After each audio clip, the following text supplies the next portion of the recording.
Assalamualaikum warahmatullahi wabarakatuh. Salam sejahtera dan salam. Selamat pagi kepada yang terhormat Bapak Profesor Dr.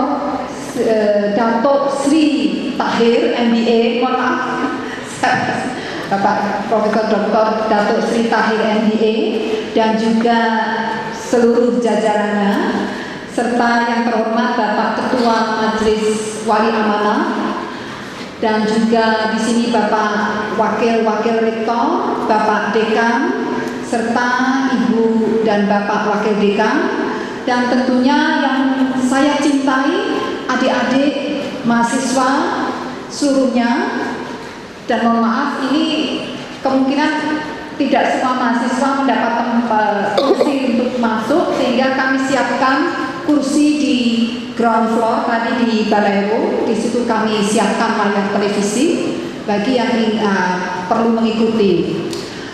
Acara pagi hari ini sangat kita syukuri karena tokoh nasional dan internasional berkenan hadir di UGM bersama kita untuk berbagi pengalaman dan tentunya untuk memicu semangat kita semua agar tetap terus maju sesulit apapun yang kita hadapi.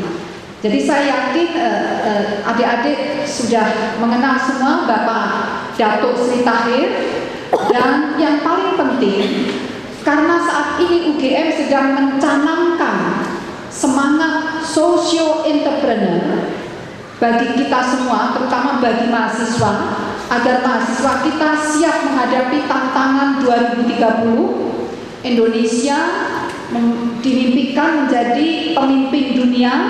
Nah, oleh karena itu kita perlu menghadirkan sosok teladan, tokoh berkarakter inspiratif yang bisa menunjukkan kepada kita semua bagaimana penerapan socio-entrepreneur tersebut untuk memimpin bangsa dan memimpin dunia. Jadi itulah latar belakang kenapa kita berkumpul di sini hari ini, adalah untuk maju, bagaimana caranya, kiat-kiatnya, bagaimana survive dengan tangguh yang nantinya akan segera disampaikan oleh Bapak Datuk Sri Tahir. Demikian, sekali lagi terima kasih atas perkenan Bapak Profesor Dr. Datuk Sri Tahir untuk hadir bersama kita. Mohon maaf apabila ada beberapa kekurangan. Wassalamualaikum warahmatullahi wabarakatuh.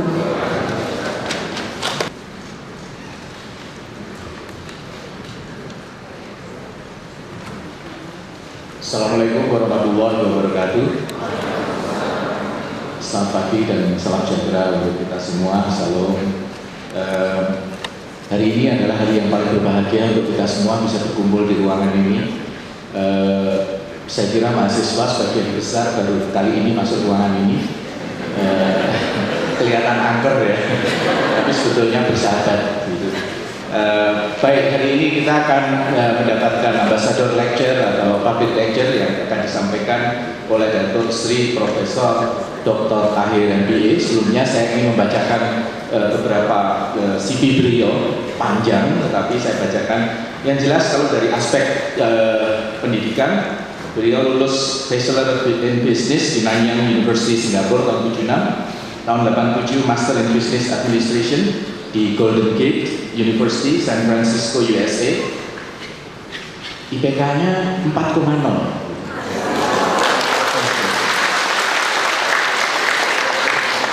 Dan itu pasti TOEFL-nya juga hebat. Kalau kita kan TOEFL-nya 600 itu ujian 2 kali ya, di jumlah.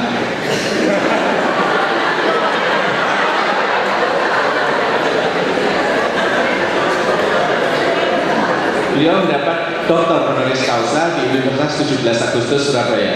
Ini adalah orang pertama 50 tahun dan setelah 50 tahun dan dengan disertasi model pembiayaan UMKM melalui perbankan. Saat ini beliau adalah Chairman Mayapada Group, penasihat ahli Panglima TNI bidang sejarah prajurit. Kalau kita lihat unik sekali, karena beliau ini di semua area itu concernnya. Yang pertama adalah Ketua Dewan Pengawas Taman Marga Satwa Ragunan. Mungkin kalau sudah jengkel itu stafnya dikirim ke situ. Tapi juga beliau adalah visiting professor sekaligus board of trustee di Lingnan College Sun Yat-sen University Guangzhou. Nah, yang hebat adalah beliau ini Honorary President Singapore Table Tennis Association. Nah, jangan berani-berani main tenis dengan beliau. Jelas? Oh, tenis jelas pingpong ya? Oh, baik. Nah, nanti ada di sini itu ada Bu Uut juga jagoan pingpong. Kalau perlu sesudah pertemuan ini kita tanding. Kemudian juga beliau ini selain tenis meja juga Presiden Southeast Asia Table Tennis Association, kemudian Wakil Ketua Persatuan Judo dan mendapatkan 6 judo. Luar biasa. Jadi jangan dekat-dekat dengan beliau. Anggota Kehormatan Persatuan Purnawiran dan Wakil TNI dan Polri, luar biasa. Kemudian juga selain sebagai penasehat Dewan Penasehat di Asosiasi Perusahaan Indonesia, Kadin Indonesia, Komite Tiongkok dan seterusnya. Yang menarik adalah beliau ini adalah Board of Trustee di UC Berkeley. Ini adalah satu-satunya orang Indonesia yang berjaya dan di ASEAN yang berjaya menjadi Board of Trustee atau Majelis Wali Amanat di Amerika. Jadi luar biasa. Jangan-jangan UC Berkeley sebentar lagi dibeli oleh beliau. Kemudian Ambassador University Southern California dan banyak lagi. Penghargaan banyak, tanda kehormatan bidang jasa utama dari Presiden Joko Widodo baru saja 13 Agustus yang lalu. Kemudian Satya Lencana Wiryakarya dari Menko Kesra Agung Laksono, dan masih banyak. Penghargaan tokoh filantropis 2014. Beliau ini adalah 47 pengusaha dunia yang paling generous, baik hati, tidak sombong dan rajin menabung.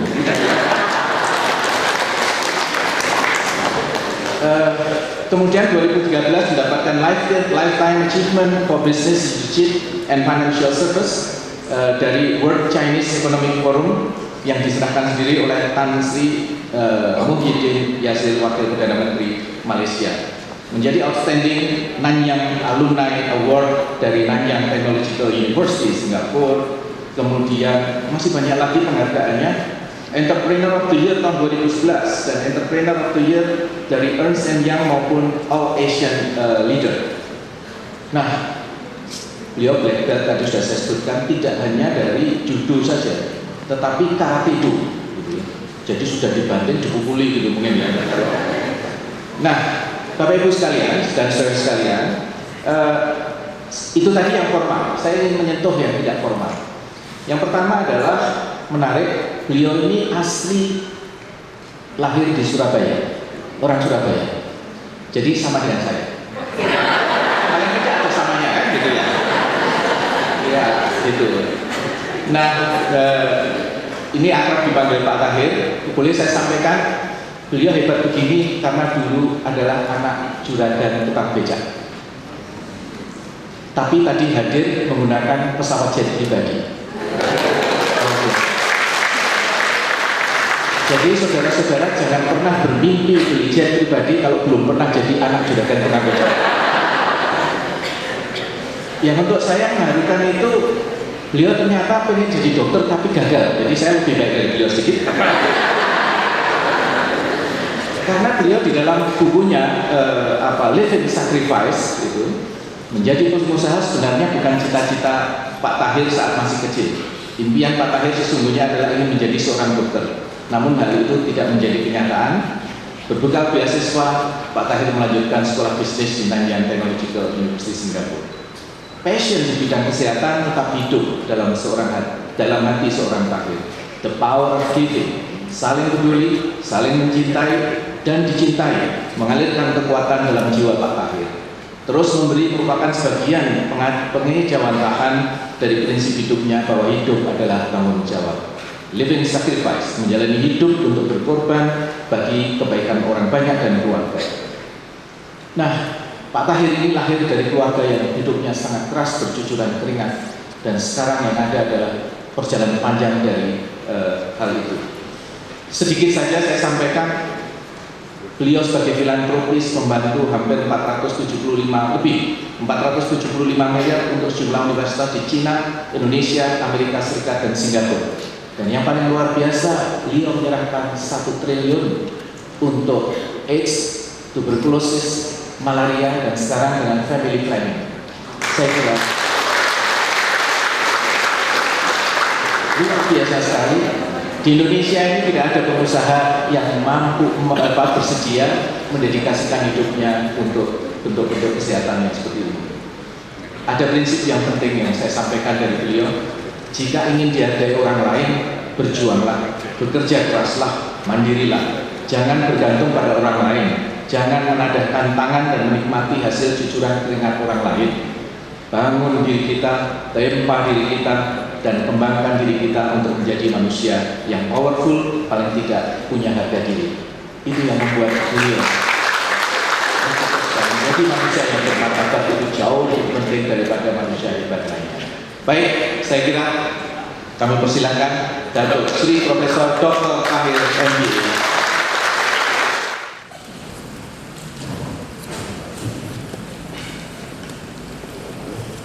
Selamat pagi kepada yang terhormat Ibu Rektor atas kesempatan diberikan kepada kami dan kepada para wakil rektor, dekan, dan ketua Balimanan dan semua jajaran daripada Universitas Gadjah Mada dan kepada murid-murid yang saya hormati. Salam damai sejahtera untuk kita semuanya.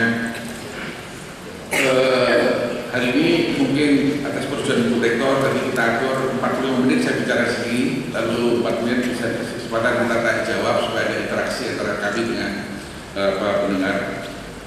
Saya ingin bagi sharing saya dalam 4 poin. Saya mengatakan bahwa poin-poin ini bisa dicatat, bisa diingat, mungkin satu hari berguna untuk kalian di dalam perjalanan hidup kalian. Pertama-tama, saya ingin mengatakan bahwa kita senang sekali disebut orang benar. Banyak orang memiliki suatu persepsi bahwa orang benar itu karena kerjanya benar. Tapi saya membantah dan saya tidak pernah setuju hal itu. Saya merasa bahwa orang benar adalah orang yang harus benar dulu, baru boleh melakukan hal yang benar. Tidak bisa seorang melakukan hal yang benar lalu dia disebut orang benar. Ambil contoh, George Soros. George Soros telah menyumbang miliaran dolar untuk filantropi untuk kebaikan manusia, tapi di mata saya dia tidak pernah menjadi orang benar. Dalam benak pikiran dia adalah bagaimana dia menjatuhkan Indonesia, menjatuhkan Thailand, menjatuhkan Korea, menjatuhkan Inggris untuk meraup keuntungan daripada produk-produk itu moneter. Lalu untungnya berapa puluh miliar ini dia sumbangkan 1 miliar untuk orang miskin, mungkin 1 miliar untuk kesehatan. Tapi di mata saya dia tidak pernah menjadi benar. Bahwa orang yang benar adalah orang itu harus benar dulu, baru dia mampu melakukan hal yang benar. Ini suatu persepsi yang penting untuk kita digest bersama. Saya menyebut Bill Gates. Bill Gates telah mengeluarkan 30 miliar US dollar untuk manusia, khususnya di dalam pencegahan. Tidak ada orang yang terima kasih ke Bill Gates kalau hari ini kita tidak kena polio. Bisa cucu saya, anak saya tidak kena polio, saya tidak merasa terima kasih kepada Bill Gates. Tapi kita harus sadari bersama bahwa ada seseorang dermawan yang nama Bill Gates yang menyumbangkan begitu banyak uang untuk meneliti, untuk membasmi virus-virus atau bakteri daripada polio ini. Sekarang polio hanya terjadi pada 3 negara, Afgan, Pakistan, dan Nigeria. Kalau itu tidak dicegah, kemungkinan saja suatu hari akan kembali Indonesia dan mungkin kena salah satu anggota masyarakat kita. Orang-orang demikianlah adalah orang yang benar. Saya selalu menyampaikan kepada diri dan mengajarkan anak saya bahwa kita waktu lahir ada sebuah kontainer yang kosong, sebuah wadah yang kosong. Secara tergantung bagaimana kita mengisinya di dalam. Kalau kita mengisi dengan kejujuran, kita isi dengan ketulusan, kita isi dengan satu kerajinan, kerja keras, maka kita yakin bahwa satu hari kontainer itu akan bersinar. Tapi kalau kontainer ini kita isi dengan tipu muslihat, dengan kebobrokan, dengan amoral, maka saya juga yakin bahwa kontainer ini tidak akan bisa bersinar pada apapun yang dikerjakan. Maka poin saya pertama adalah orang yang benar, orangnya harus benar dulu dan baru bisa melakukan hal yang benar. Bukan karena dia melakukan hal yang benar, dia bisa mampu atau qualified disebut orang yang benar. Ini poin yang menurut saya penting. Mari kita cermat bersama. Kedua, mengapa kita banyak melihat bahwa manusia itu hidupnya chaos? Problem yang paling penting adalah dia telah menukar balik tujuan hidup dan proses hidup. Menjadi orang kaya, menjadi profesor, menjadi rektor, menjadi presiden pun bukan tidak pernah menjadi suatu objek of life. Itu bukan tujuan hidup kita. Banyak orang merasa bahwa tujuan hidup saya akan sukses, tujuan hidup saya mau jadi orang kaya, tujuan hidup saya mau jadi profesor, tujuan hidup saya mau jadi rektor, dan mungkin bisa menteri dan presiden. Menurut saya, semua itu adalah proses hidup, tidak pernah menjadi tujuan hidup. Mengapa manusia bisa chaos? Inilah masalahnya. Karena proses hidup dia dijadikan bahwa itu adalah tujuan hidup dia. Maka begitu dia jadi menteri, begitu dia jadi pejabat, dia mulai mikir, inilah tujuan hidup saya sudah tercapai. Lalu what is the next? Nextnya saya mulai pikir korupsi. Saya ingin memanfaatkan posisi saya untuk mencari keuntungan. Tetapi kalau tujuan hidup kita jelas, kita tahu apa tujuan hidup dan apa proses hidup, maka kekayaan kita, menteri, jabatan kita, posisi kita, itu tidak lain adalah sebuah proses yang kita manfaatkan untuk sebuah tujuan hidup. Tujuan hidup manusia hanya satu, yaitu menciptakan nilai tambah dan menciptakan kebahagiaan untuk orang lain. Inilah objective of life daripada semua manusia. Kalau memang objektif kita demikian, maka hidup kita akan sangat solid, hidup kita akan sangat ketat. Saya selalu tiap pagi sebelum saya berangkat, saya selalu mengajak. Saya harus mampu mengatakan kepada kaca di depan saya, siapa manusia yang di dalam kaca ini? Apakah orang yang penuh dengan tipu muslihat, atau dia penuh dengan kejujuran, dia penuh dengan ketulusan, dia penuh dengan kerja keras? Maka itu perlu kita jawab bersama.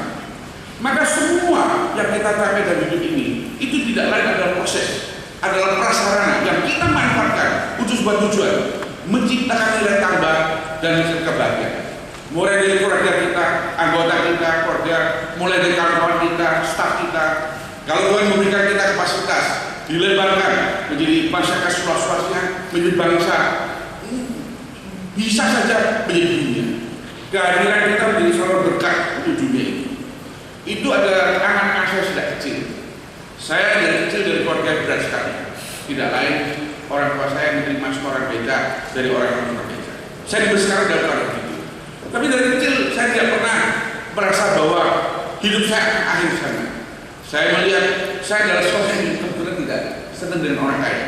Saya merasa orang kaya itu arogan, orang kaya adalah penganiaya, orang kaya adalah penyerang. Saya selalu merasa bahwa satu hal, kalau saya mampu, saya akan bela yang lemah. Itu adalah anak saya dan syukur-syukur satu hari Tuhan mengizinkan dan mengabulkan. Maka saya mau kasih tahu bahwa manusia bisa chaos, manusia bisa berantakan karena dia telah memutarbalikkan tujuan hidup dan perasaan hidup. Perasaan hidup dia anggap itulah tujuan dia. Saya mau jadi orang kaya, saya mau jadi orang besar, saya mau jadi orang terkenal, saya mau menciptakan suatu kebahagiaan untuk keluarga kita, untuk teman-teman kita, untuk staf kita, untuk karyawan kita, untuk masyarakat, untuk bangsa dan untuk dunia. Inilah tujuan hidup yang mulia. Yang ketiga, saya dalam kuliah umum di dalam beberapa kesempatan, saya membagi manusia pada 4 level. Saya bicara level yang terendah. Level terendah adalah filsafat daripada orang Barat. Be yourself, jadilah dirimu. Saya merasa orang yang demikian adalah orang yang paling rendah. Kita hidup adalah karena hobi kita. Kita hidup karena kesenangan kita. Waktu saya punya anak kedua perempuan, waktu dia sekolah di Berkeley, ya saya curiga dia malah tidak pernah tidur. Kenapa? Karena ada tanya sama dia, bintang film siapa, penyanyi siapa, dia tahu semua, dia hafal semua. Saya pikir sekolah Berkeley sulit sekali, tapi yang menguasai ini, itulah hobi dia. Waktu dia lulus, dia bilang sama saya, Pak, saya ini bergerak di bidang perfilman. Saya bilang tidak bisa. Dia bilang ini my passion, ini adalah hobi saya, ini karir saya penuh. You kerja di perusahaan kita, you jalankan sebuah usaha. Mengapa saya katakan demikian? Dia tidak bisa terima, dia kerjakan. Satu hari dia nikah. lalu dia punya anak. Mulai dia merasakan, oh ada tanggung jawab yang besar di atas hobi dia. Sehingga sekarang kalau saya bicara anak saya ingin kirim auditor, saya ingin intervene. Dia bilang, oh tidak usah apa-apa, Anda tidak usah intervene, saya sudah mampu, saya sudah bisa jalan. Jadi manusia yang terendah adalah kita kerja atas hobi. Saya pernah dagang sukses, saya jual kue bulan. Itu bukan hobi saya. Hobi saya mau jadi orang besar. Tetapi ada sebuah hal yang di atas hobi, yaitu tanggung jawab. Saya punya anak, saya punya istri, saya harus tanggung jawab. Maka kerjaan apapun asal bisa menghasilkan dan halal akan saya kerjakan, termasuk saya jual kue bulan. Maka orang yang kelas 3 adalah orang bekerja atas sebuah responsibility, sebuah tanggung jawab. Dia di atas passion. Orang boleh mengatakan, no, be yourself, jadilah dirimu. Saya bilang hari ini tidak, saudara. Jadilah orang lain. Kita belajar dari orang yang sukses. Kita belajar dari orang yang genah, yang achievementnya ada. Kita ingin jadi seperti dia. Maka kita perlu bertanggung jawab. Tapi itu baru level ketiga. Level di atas adalah orang yang karena tanggung jawab, karena kerja keras, karena penelitian, karena komitmen dia terhadap hidup ini, maka sadar dia sukses di bidangnya. Ini naik ke kelas 2. Dia sukses di bidangnya, sukses di kedokteran. Dia tidak hanya ingin jadi dokter, dia tidak hanya punya satu tanggung jawab jadi dokter, tapi dia ada penelitian, dia kerja keras, dia mau tahu apa situasi, penyakit apa sekarang yang paling ada umum di dunia ini, obat-obatan apa yang sekarang yang terbaru, dia pelajari. Satu hari dia sukses menjadi dokter terkenal. Itu orang yang kelas 2. Tapi saudara-saudara yang saya cintai, itu bukan yang teratas. Manusia yang teratas hidup atas sebuah visi. Visi ini mengontrol dia. Hanya visi yang bisa merubah dunia ini. Tanggung jawab tidak cukup, terkenal tidak cukup, kemampuan tidak cukup. Hanya seorang yang punya visi. Apa visi? Banyak orang jawabkan, ini visi itu bisikan-bisikan, mungkin ujangan-ujangan. Tidak. Visi dilahirkan atau diciptakan atau dibentuk oleh karena kita kerja keras, kita ada penelitian, kita lebih keras dari orang lain, kita lebih rajin dari orang lain. Maka satu hari kita melihat sesuatu yang 100 meter di depan kita, yang 100 km di depan kita, yang 1.000 km di depan kita. Dan itu adalah penglihatan, itu namanya visi. Dan visi ini mengontrol saya, mengontrol hidup saya, menguasai hidup saya. Hidup saya adalah dalam sebuah visi. Hanya orang yang memiliki penglihatan jauh yang bisa merubah dunia ini. Saya yakin yang hari duduk di aula yang sangat heritage ini, pasti Anda punya satu gambar bahwa saya ingin sukses, saya ingin achievement, saya ingin kalau bisa saya menjadi manusia yang merubah situasi. Bagus, harus memang demikian. Waktu saya ketemu Bill Gates pada 3 tahun lalu, Bill Gates kirim wakil ke Indonesia. Saya tanya dia, Anda datang dari mana? Dari Malaysia. Sukses di Malaysia? Dia bilang tidak sukses. Tidak ada orang mau kerja sama dengan Bill Gates. Lalu saya tanya, mengapa Anda cari saya? Dia bilang dari informasi saya dapatkan nama Anda. Lalu saya tanya, apa yang kita bisa kerjakan dengan Bill Gates?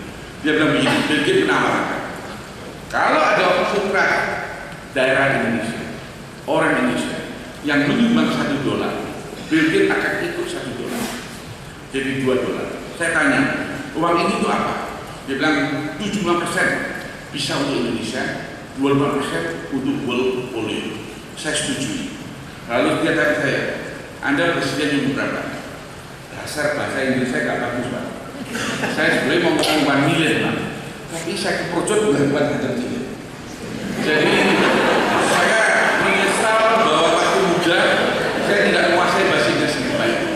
Begitu saya minta $100 million, orang Bill Gates yang kaget. Dia kaget setengah mati. Dia bilang, Pak, saya nggak bisa ambil keputusan. Saya lapor ke Bill Gates dulu. Saya bilang, untuk sebulan kemudian Bill Gates kirim surat ke saya, ingin bertemu saya di Abu Dhabi dan disaksikan oleh dubes kita di UAE. Kita tanda tangan $100 juta. Bill Gates memberikan $100 juta, 200, di mana 150 juta untuk Indonesia, 50 juta untuk polio. Dan saya pikir masih untung untuk negeri saya, karena kita tambah 50 juta. Mengapa bapak-bapak ibu saya kerjakan ini? Apa saya terlalu banyak uang? Apa saya tidak tahu nilai uang? Saya tahu. Ada berapa faktor? Satu faktor, ada suatu hal yang logis. Saya lahir di Indonesia, saya dibesarkan di Indonesia, saya dapatkan segala fasilitas Indonesia. Saya yakin kalau saya tidak tinggal di Indonesia, saya tinggal dimanapun, saya tidak akan sebaik seperti sekarang. Ada suatu logis kita mengembalikan apa yang kita peroleh dari saudara. Tidak perlu dibanggakan, tidak ada perlu disombongkan, tidak perlu digembor-gemborkan. Itu adalah logis dan itu wajar. Dan itu malah bagi saya adalah suatu keharusan. Itu satu penglihatan saya. Kedua, saya lahir dari keluarga yang keras, yang sangat susah. Maka hari ini kalau saya bisa dipakai oleh Gusti Allah untuk menyalurkan sedikit berkat, untuk membantu orang miskin, itu adalah suatu kehormatan, suatu sukacita untuk saya. Saya menikmati peace of mind. Suatu hal filantropik adalah joyful dan rewarding. Selalu kita kerjakan, hari ini kita kerjakan, hari ini kita bersukacita. Jadi pengenalan inilah yang menjadi visi hidup saya. Sekarang Pak Rektor, kalau saya bangun, waduh, saya rasa kok masih begitu banyak utang, tidak pernah bisa lunas. Karena terakhir ini, baru-baru ini saya ngurusi pembantu rumah tangga, PRT di 6 daerah, Jawa Barat, Jawa Tengah, Jawa Timur, NTT, NTB, dan Ambon. Saya bilang sama Bapak Presiden, Pak, kalau kita stop, tidak boleh ekspor TKW, itu tidak bijak. Karena kalau seorang wanita Indonesia mengatakan pemerintah bahwa saya bersedia tanggung jawab, saya bersedia tanggung segala risiko, mungkin saya diperkosa, mungkin saya dibunuh, mungkin saya aneh, tapi demi kehidupan saya di kampung, saya tingkatkan ini dengan kehidupan, maka saya mau berjuang. Kita tidak ada orang di ruangan ini yang bisa menolak. Itu adalah hak kita. Tetapi kita bisa membantu. Kita tidak ekspor lagi TKW, tapi kita ekspor perempuan yang terampil, kita ekspor juru rawat, kita ekspor penjaga toko, kita ekspor penjaga hotel, kita ekspor yang merawat orang tua. Itu di Taiwan banyak perlu wanita Indonesia merawat orang tua karena kita dan kualitas kita jauh baik. Maka saya bilang sama Bapak Presiden, saya bilang sama Menteri Yohana, saya punya beban bahwa saya melatih Pemda siapkan BLK-nya, saya ngisi, saya kirim perawat, saya kirim semua alat, saya bayar gajinya, saya kasih uang makannya selama 6 bulan, sertifikasi, lulus, tugasnya dubes untuk menyalurkan mereka bukan lagi sebagai TKW. Kita harap 5 tahun kemudian atas belas kasihan Tuhan Gusti Allah, maka lain hari Indonesia tidak ada lagi TKW yang diekspor sebagai pembantu rumah tangga, tetapi sebagai itulah hal yang sukacita, tidak menyangkut uang. Berapapun uang keluar untuk foya-foya, tidak pernah sesuka kita bisa membantu orang lain untuk meningkatkan. Dia punya martabat, dia tidak lagi sebagai pembantu rumah tangga, dia punya income yang lebih baik, dia bisa memperbaiki nasib dari depan. Hal demikian manusia perlu dua, commission dan komitmen. Commission itu amanah, penglihatan, visi, lalu perlu komitmen untuk pelaksanaan. Kalau cuma komitmen saja kita mudah letih, kita mudah capek, kita mudah kok ini lagi, kok nggak habis-habis, kok nggak mandek-mandek. Tapi kalau cuma komisi amanah, kita bicara dua saja, hanya slogan, tidak ada implementasi.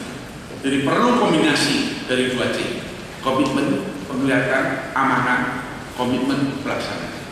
Maka saya bilang, bapak-bapak, ibu-ibu, saudara-saudara yang saya cintai, manusia perlu visi, manusia perlu sebuah penglihatan jauh, dan penglihatan inilah bisa merubah nasib kita. Penglihatan ini yang bisa merubah dunia ini.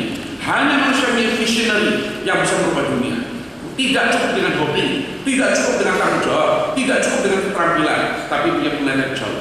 Dan penglihatan ini adalah gerilah kita, passion kita, ketelitian kita, upaya kita selama bertahun. Lalu kita melihat sebuah perang di sebuah lorong yang panjang, dan itulah yang menjadi kontrol hidup saya dan berubah hidup saya. Ini yang ketiga. Yang terakhir, bahwa manusia dilahirkan. Begitu dia dilahirkan, dia punya status baru, yaitu dia menjadi anak. Dia besar, dia masuk sekolah, dia punya status tambah, dia menjadi murid. Besar lagi, dia kerja di dunia, dia menjadi karyawan atau menjadi juragan. Begitu dia nikah, dia punya status tambah, dia menjadi suami atau istri. Begitu dia punya anak, dia punya status ayah atau ibu. Tiap status ada sebuah tanggung jawab. Banyak orang ingin status, tidak ingin tanggung jawab.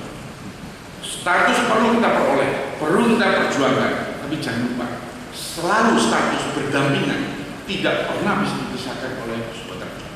Bila mana Anda duduk sebagai mahasiswa, Anda perlu merasa bangga mahasiswa dari kami. Tapi jangan lupa bahwa seorang mahasiswa punya tanggung jawab. Tanggung jawab moral, tanggung jawab sosial, tanggung jawab berakademik. Sebelum saya akhiri, saya cerita diri saya. Anda perlu tahu, umur saya 63 tahun. Saya punya sedikit deposito, cukup untuk saya pensiun. Saya kalau ke alumni U, saya kumpul satu umur, 80% orang sudah pensiun. Hidupnya enak. Hidup saya kurang enak, saya jelaskan hidup saya. Hidup saya sangat datar, tidak ada exciting. Saya bangun tidak pernah lebih dari 5.30. On time, tidak perlu Kayak 5.30, mungkin lebih pagi. Apa yang saya kerjakan? 5.30, 6.30 saya baca koran dan makan pagi. Saya makan pagi, paling pagi anak saya masih tidur, istri pun masih tidur. Saya bangun, saya lihat koran, 7 koran, internasional, domestik, bahasa Inggris, bahasa Mandarin, bahasa Indonesia. 6.30 saya selesai, sampai 7.30 saya adakan meditasi. Bukan meditasi kepada agama, tapi saya mulai renungkan kemarin saya kerja apa saja, apa yang saya salah ngomong, apa yang saya salah kerja, dan apa yang saya lupa kerjakan. Hari ini saya kurang lebih ada 6-10 aspek. Saya mau tahu apa saja strategi saya, apa yang saya harus bicarakan, apa yang saya harus capai, saya kerjakan. Karena begitu saya masuk kantor, bertemu dengan manusia, interaksi, saya tidak bisa pikir, saya harus melayani orang itu. Jadi pemikiran saya terjadi pada 6.30, 7.30 yang mana otak saya sangat bersih, sangat jelas. 7.30 saya siap-siap, mandi dan lainnya. 8 saya pasti tinggal kantor. 8.30 saya pasti ada di kantor. Mulai saya aktivitas sampai jam 6 sore. Malam saya tidak pernah keluar, jarang sekali. Saya pulang rumah, mulai waktu itu saya bisa campur dengan istri saya dan anak saya makan. 7.30 saya mulai start dari TV sampai jam 9.30. Apa saya lihat? Anda nanti boleh challenge saya waktu saya dulu. Situasi politik dunia, situasi ekonomi dunia, semua saya detail, saya kuasai. Mulai dari mengapa Amerika tidak naikkan bunga Fed. Fed itu adalah suatu badan yang paling korup, senjata yang paling jahat yang dipakai oleh untuk menghantam negara-negara. Fed itu waktu Greenspan dia lepasan kredit, saya nanya, terjadilah masalah tahun 2008 krisis. Berkenan mengeluarkan QE berapa triliun dolar. Hot money masuk sebagian Indonesia menikmati hot money. Devisa kita naik 110 miliar. Tapi sayang kita kurang bisa manfaatkan baik. Lalu kalau dia mau jadikan sebuah negara, tarik itu keluar. Negara itu Indonesia.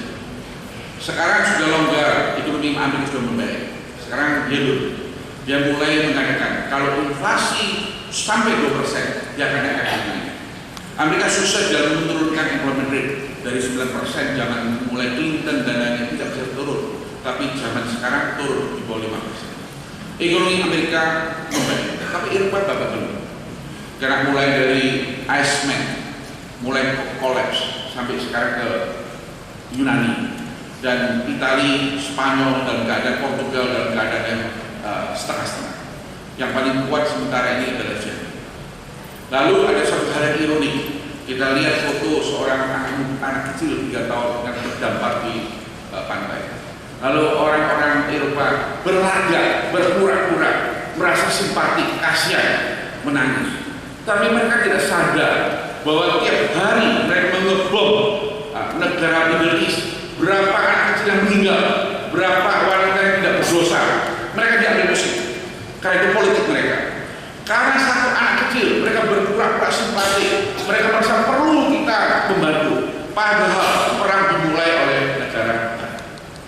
Itulah kemunafikan di negara. Maka itulah kejadian. Lalu sekarang terjadilah refugee. Jerman mengatakan saya ingin terima 800 ribu.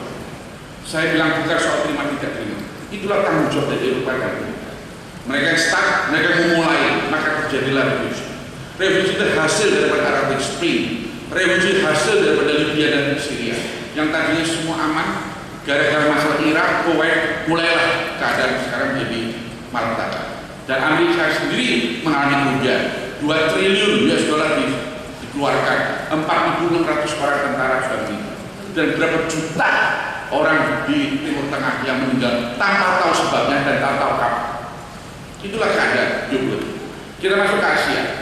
Abad 19 adalah jayanya Inggris, abad 20 jaya Amerika. Tapi jangan lupa, abad 21 adalah Asia. Maka kita yang hidup di Asia, kita perlu siap-siap untuk menyanggupi hal ini. Tapi masalahnya, ekonomi Cina tidak baik. Ekonomi Cina mengatakan bahwa mereka growth itu adalah karena infrastruktur. Infrastruktur growth, mereka bikin 20.000 rel yang cepat. Hanya 1.300, 6% yang untung, semuanya rugi. Sekarang Bapak belum ekonominya, mereka punya 4 triliun dolar, sudah hilang 500 miliar. 500 miliar sudah hilang. Sekarang menjadi hanya 3,5. Dan semua sekarang mereka mengatakan stop, maka tidak beli baja lagi, tidak beli mineral, kita kena imbas. Kita tidak bisa ekspor baja, kita bisa ekspor mineral, karena Cina tidak beli lagi, yang beli hanya sedikit dari India. Inilah keadaan ekonomi. Cina akan slow down sampai 2018. Sehingga external factor Indonesia tidak baik. Tetapi Indonesia menikmati hal yang lain. Saya diadu dengan Profesor Didik Ramidi dan seorang profesor doktor dari Apindo. Waktu di Polri, karena saya orangnya optimis, saya kepada Presiden bilang kita optimis. Kenapa saya optimis? Mereka bilang kalau uang rupiah 15.000, negara ini gawat. Dua-dua bilang gawat. Giliran saya bilang mohon maaf profesor, saya bukan profesor ahli ekonomi, tapi saya belajar. Saya tanya, dasar apa? Bapak bilang kok 15.000 ini saja. Data apa yang Bapak pakai? Karena sekarang kalau Bapak bandingkan 1997, saya ingin cerita beda. Tahun 1997 ada 3 fenomena. Luar negeri meninggalkan Indonesia, tidak ada investor mau mampir Indonesia. Kedua, devisa kita kosong. Ketiga, rupiah kita pemerintah tidak punya uang. Sekarang terbalik. Ada 4 negara yang antri memukar uang di Indonesia: Jepang, Korea, Taiwan, dan Cina. Kenapa? Masalah geopolitik. Saya bilang Cina sekarang mau diblok sama Amerika. Amerika mengadakan alliance dari Jepang, Taiwan, Vietnam, dan Filipina. Cina 2/3 ekspor harus melalui lautan selatan Cina, sehingga Cina bersedia perang kalau lautan selatannya diblokir. Baru ini ada kapal perang Amerika lewat sana, Cina langsung kirim kapal perangnya. Dia bersedia taruh, karena itu jalan keluar dia. 2/3 ekspor Cina harus lewat itu. Dan kalau sudah lewat itu, siapa dibawa? Indonesia dibawa. Artinya kita menjadi prima dona, kita menjadi garsus yang paling tertarik sekarang di Asia. Semua orang mau masuk Indonesia, Jepang mau masuk Indonesia, Taiwan mau masuk Indonesia, Korea mau masuk Indonesia, Tiongkok mau masuk Indonesia. Beda sama tahun 90. Pertama, kedua, kita punya devisa ada kurang lebih 100 miliar. Ketiga, pemerintah punya uang ya APBN 400 triliun, hanya penyerapan anggarannya perlu diperbaiki. Sedangkan sekarang memang kita mengalami, kita kurang beruntung. Bapak Jokowi waktu jadi presiden, eksternal ekonomi tidak menguntungkan. Tapi kita ada hal yang kita merasa bagus adalah karena kita menjadi daya tarik asing mau masuk. Yang perlu dikerjakan Indonesia adalah deregulasi yang tuntas, penyerapan anggaran yang baik, dan stimulus ekonomi yang menyeluruh. 3 hal ini dijalankan, insya Allah 2016 ekonomi kita mulai terbuka. Hal ini kita pelajari, saudara-saudara, sebagai mahasiswa. Kita perlu mengetahui situasi domestik dan internasional untuk mengupgrade diri kita, untuk standby di mana tanggung jawab yang lebih besar diberikan kepada kita. Kita sanggup bisa jalan. Itulah takdir dalam hidupnya. Saya tidak banyak excitement, tetapi saya merasa sukacita. Saya merasa solid hidup saya karena saya kerja sosial, banyak hal yang saya kerjakan. Saya ketemu Bu Susi dan kemudian satu bangku dengan Ibu Rektor. Saya diundang makan di rumahnya. Saya bilang, Bu, nelayan kita perlu diperbaiki nasibnya.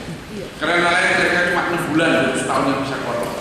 Lalu saya bilang kita perlu memikirkan selama mereka tidak laut, apa yang bisa kerjakan. Karena maritim kita bicara konkret. Saya bilang yang bisa adalah nilai tambah. Kita ikan dijadikan canning. diproses sehingga kita tidak menjolikan. Cold storage perlu dibentuk, poin-poin perlu diperbanyak sehingga kita tahu di mana ada Bitung, Cilacap maupun di Papua dan lain tempat, ini semua dalam tempat ikan. Saya bilang kedua, nelayannya rumah, akses kredit ke perbankan. Saya bilang khususnya itu siapkan KUD-nya, Maypada yang kasih modalnya.